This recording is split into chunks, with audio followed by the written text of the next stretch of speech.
Hi hello செல்ல குட்டீஸ். அதாவது எங்கள் குழந்தைங்க வந்து அவங்க 2 பேரும் ஃப்ரெண்ட்ஸு.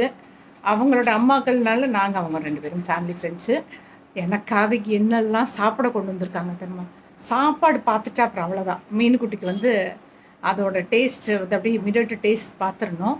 இன்றைக்கி மத்தியானம் லன்ச் பண்ணி சர்ப்ரைஸாக எனக்காக கொண்டு வந்திருக்காங்க. ரொம்ப தேங்க்ஸுங்க. என்னெல்லாம்னு உங்கள்கிட்ட காமிக்கிறேன். ஓகே, இங்கே பாருங்க செல்ல குட்டீஸ் என்னெல்லாம் கொண்டு வந்திருக்காங்கன்னு. இங்கே பாருங்கள், இது கருவேப்பிலை பொடி. என்னெல்லாம் போட்டிங்க அதில்? மஞ்சள் மிளகாய், பூண்டு, பெருங்காயம், உளுந்த பருப்பு. இது என்னது? வாவ், பட்டாணி புலாவ். பட்டாணி புலாவ், மட்டன் தொக்கு. அப்பா மூக்கு தொலைக்குதே. எக். இதை விட என்ன வேணுங்க சொல்லுங்க சக்கரை குட்டீஸ்? இதை விட என்ன வேணும் சொல்லுங்க. இப்போ நல்லா சாப்பிட போறேன். சாப்பாடுனா நமக்கு ரொம்ப பிடிக்கும். சாப்பாடு உங்களுக்கும் சேர்த்து நான் சாப்பிட்றேன். சூப்பர், நல்லா இருக்கு. மட்டன் தொக்கு நல்லா இருக்கு செல்ல குட்டீஸ், நல்லா இருக்கு, சூப்பர். எனக்கு பிடிக்கும் பட்டாணி புலாவ். உங்களுக்கு பிடிக்குமா? லைக் பண்ணுங்க என்ன.